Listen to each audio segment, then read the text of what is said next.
Hello guys, welcome back to my channel. আশা করি সবাই খুব ভালো আছে। আমি খুব ভালো আছি। আমার চ্যানেলে সবাইকে ওয়েলকাম জানাই। তো দেখো, ভোরবেলা উঠে পড়েছি। এখন প্রায় বাজতে যায় 5টা 20। তো এরপর হাঁটতে বেরোবো। তো চলো, দেখো হাঁটতে বেরিয়ে পড়েছি। আমি তোমাদের ডেলি ব্লগ দিই না, তবে দেওয়ার চেষ্টা করব ভাবছি এরপর থেকে। তো কেমন লাগে জানিও, রান্নার ব্লগ না ডেলি ব্লগ। তো এইদিকে দেখো, এমন মানে কি বলবো, রাস্তায় কোনো লোকই নেই বলতে গেলে। সামনে একজন যাচ্ছে প্রায়, আমি তারপরে এদিকে যাচ্ছি। পুরো চারদিকে একদম অন্ধকার কুয়াশা, বোঝাই যাচ্ছে না। এরপর হাঁটতে হাঁটতে প্রায় আমাদের এখানে বাজুয়ার এই স্কুলের সামনে চলে এসেছি। এখানটা দেখো খুব সুন্দর লাগছে ভোরবেলা ভিউটা, অসাধারণ, একদম দারুণ সুন্দর ভিউ। আমি তো এই ভিউটার প্রেমে পড়ে গেলাম। তো দারুণ লাগছে দেখুন একদম। এখানে এই মানে গেটের এখানটা খুব সুন্দর লাগছে। তারপর রাস্তাটা থেকে ওই সাইডটা দিয়ে গেলাম, দিয়ে একটু যেতে এই সাইডে আমাদের প্রাইমারি স্কুল, আর এর অপোজিট এই সাইডে ঠিক দেখুন এই যে এই বাজুয়ার বেসিক স্কুল, তার এই অপোজিটে আমাদের দোকান অ্যাপেল মোবাইল স্টোর।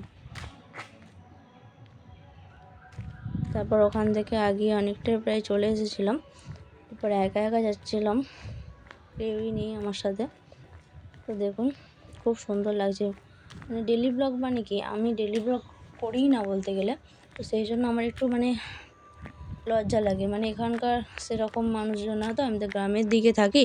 তো গ্রামের মানুষজন সেরকম একটা এসবে অভ্যস্ত নয়। তো সেই জন্য ডেলি ব্লগ দেওয়া হয় না। তো দেখুন মাঠের এই সাইডে এসেছি, পুরো মাঠ একদম, এখানে চারি সাইডে পুরো ফাঁকা মাঠ, কোথাও কোনো সেরকম ইয়ে নেই। গাছপালা ওই যে দূরে গাছপালা দেখা যাচ্ছে, তারপর কাছে পিঠে কোনো সেরকম গাছপালা নেই। সামনে ওইদিকে লাইট জ্বলছে, ওখানে একটু অনুষ্ঠান বাড়ি আছে, জন্মদিন বাড়ি, সেই জন্য এই সাইডে লাইটটা জ্বলছে। দেখুন এখানে দূর থেকে দেখাচ্ছে, কাছে যাচ্ছি না ঠিক ততটা, আর বেশি দূর যাবো না, এখান থেকে ঘুরে পড়বো। দেখো এখান থেকে ঘুরে পড়েছি, প্রায় সকালের দিকে হতেই চলেছে। এই দিকে এই বড় বিল্ডিংটা দেখা যাচ্ছে, এখানটা হচ্ছে আমাদের বাজুয়া গার্লস স্কুল। আর এই সাইডে দেখো সূর্য এবার উঠবে করছে। তো চারিদিকটা এখানটা লাল হয়ে উঠেছে, মানে সূর্য ওঠার ঠিক আগের টাইমটা। এদিকে চাঁদটা রয়েছে আকাশে, খুব সুন্দর একটা ভিউ, দারুণ লাগছে তাই না? সকালটা বা ভোরের দিকটা খুবই ভালো লাগে। একটু ঠান্ডা ঠান্ডা, কিন্তু ওয়েদারটা এরকম, মানে আমার তো দারুণ লাগে। আপনাদের কেমন লাগে আমি জানি না। তো এরপর হেঁটে ওখান থেকে চলে এসেছিলাম, এসে এখানে ঠাকুর ঘরে করছিলাম, করে ঠাকুরকে জল টল দিয়ে সব কিছু সেরে নিয়ে তারপর নাতাটা দিয়ে দিচ্ছি, যেহেতু মাটির ঘর সেই জন্য চৌকাঠে নাতা দিচ্ছি। দিয়ে কাজটা সেরে নিচ্ছি, বাসি যেসব কাজগুলো আছে সেই কাজগুলো সেরে নিচ্ছে, নিয়ে তারপরে দেখা যায়। তো চলো পুরো ভিডিওটা দেখতে থাকো স্কিপ না করে, আশা করছি ভালো লাগবে। আর ভিডিওটি ভালো লাগলে অবশ্যই লাইক কমেন্ট আর শেয়ার করে দিও। আর আমার চ্যানেলে যারা নতুন রয়েছে তারা আমার চ্যানেলটি সাবস্ক্রাইব করে দিয়ে পাশে থাকা বেল আইকনটি ক্লিক করে দিও, যাতে সবার প্রথমে আমার ভিডিও তোমাদের কাছে পৌঁছে যায়। এখানে দেখো নাতা দিয়ে দিয়েছি, এই নাতাটা দেওয়ার পরে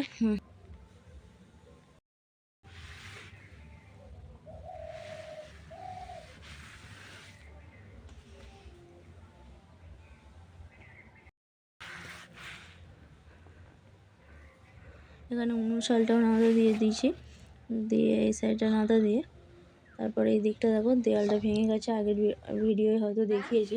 তারপরে এখানে আনাজ টানাজ কেটে সব কিছু রেডি করে নিয়েছি।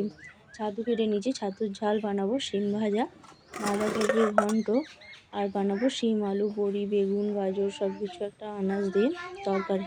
প্রথমে কুকারে ভাত বসিয়ে দিয়েছি, তারপর একে একে তরকারিগুলো করে নেবো। এই হচ্ছে আমার লুক। আমি সকালের দিকে আমি রান্নাঘরে ঢুকে পড়েছি, এবার একে একে রান্না সেরে নিচ্ছি। তারপর রান্নার ভিডিও তোমাদের সাথে দেওয়া হয়নি, যেহেতু মাসির বাড়ি আসবো। তো দেখো তাড়াতাড়ি করে মাসির বাড়ি এখানে চলে এসেছি। মাসির বাড়ি এসেছি বলতে দাদা দেখাশোনা, মানে পাকা কথা বলতে আসবেন, সেই জন্য এখানে আয়োজন করেছি লুচি মিষ্টি চাটনি পাঁপড় আর চিকেন কারি। তো এই ছিল আইটেম। তো কেমন লাগলো সেটাও কমেন্টে জানিও।